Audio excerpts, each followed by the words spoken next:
बिहार की सियासत इस वक्त गाली गलौज और धमकी की वजह से सुर्खियों में है।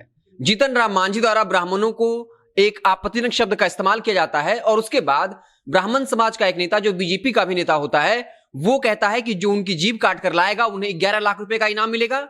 और अब तो एक और हिंदू संगठन के नेता ने यह कह दिया कि जो जीतन राम मांझी का गला काट कर लाएगा उसे वो और ज्यादा लाख का इनाम देंगे। इसी बीच खबर यह है कि आरजेडी के राष्ट्रीय उपाध्यक्ष शिवानंद तिवारी को भी फोन पर भद्दी भद्दी गालियां दी गई हैं और धमकी मिली है। उन्होंने साफ तौर पे कहा है कि गाली देने वाला शख्स उसके बोलने के अंदाज से लगता है कि वो दिल्ली, पश्चिमी उत्तर प्रदेश या फिर हरियाणा का है। हालांकि हमने कोई एफआईआर दर्ज नहीं करवाई है। शिवानंद तिवारी ने साफ तौर पे कहा, प्रधानमंत्री मोदी ने जो है एक बात कही थी कि देश में एकता और सामंजस्य बनाकर रखा जाए। इसी को लेकर मैंने एक टिप्पणी लिखी थी जिससे नाराज होकर उस युवक ने मुझे भद्दी भद्दी गालियां दी।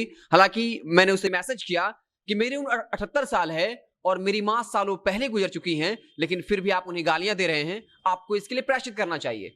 अब आपको पूरा मुद्दा बताते हैं कि आखिर वो युवक जो है वो क्यों नाराज था। क्योंकि शिवानंद तिवारी ने वीर सावरकर को लेकर एक टिप्पणी लिखी थी और ये कहा था कि आरएसएस और बीजेपी जिसे अपना आदर्श मानती है, जिनके हिंदुत्व को मानती है, लेकिन वीर सावरकर ने ही गाय को लेकर कुछ ऐसी बातें कही थी जो कहीं ना कहीं आरएसएस और बीजेपी के आइडियोलॉजी में अंतर्विरोध दिखाता है। उन्होंने कहा कि वीर सावरकर ने गाय के बारे में कहा था, कोई जानवर मनुष्य का मां या बाप कैसे हो सकता है? गाय जो अपने मूत्र गोबर पर पूंछ लगाकर देह पर छींटा मारती है उसे मां की संज्ञा देना मनुष्य जाति का ही अपमान है।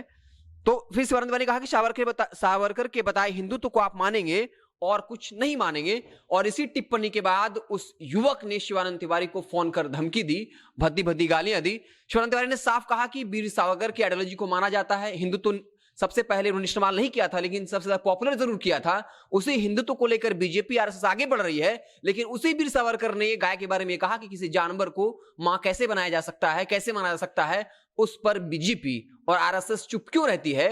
और इसी बयान से खफा होकर के उस युवक ने जो है शिवानंद तिवारी को गाली दिया, धमकी दिया। हालांकि शिवानंद तिवारी ने कहा कि हमने जो है एफआईआर दर्ज नहीं कराई है, लेकिन आरजेडी की तरफ से कहा गया है कि पुलिस को खुद स्वतः संज्ञान लेकर उक्त युवक पर कार्रवाई करनी चाहिए। शिवानंद तिवारी ने साफ तौर पे कहा कि हमने उस बात पर टिप्पणी की थी जब हरिद्वार में एक धर्म संसद लगाया गया था, जहां एक तथाकथित साध्वी के द्वारा यह कहा गया कि देश के हिंदू के बच्चों को किताब कॉपी छोड़कर हाथ में हथियार थाम लेना चाहिए।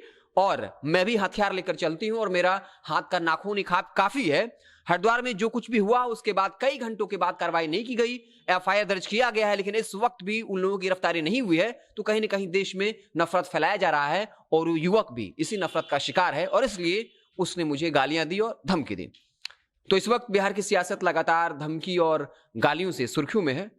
आप देखते रहें जनता जंक्शन। जैसे ही कोई और बड़ी खबर आएगी तो हम उससे आपको इत्तला करेंगे। बहुत बहुत धन्यवाद।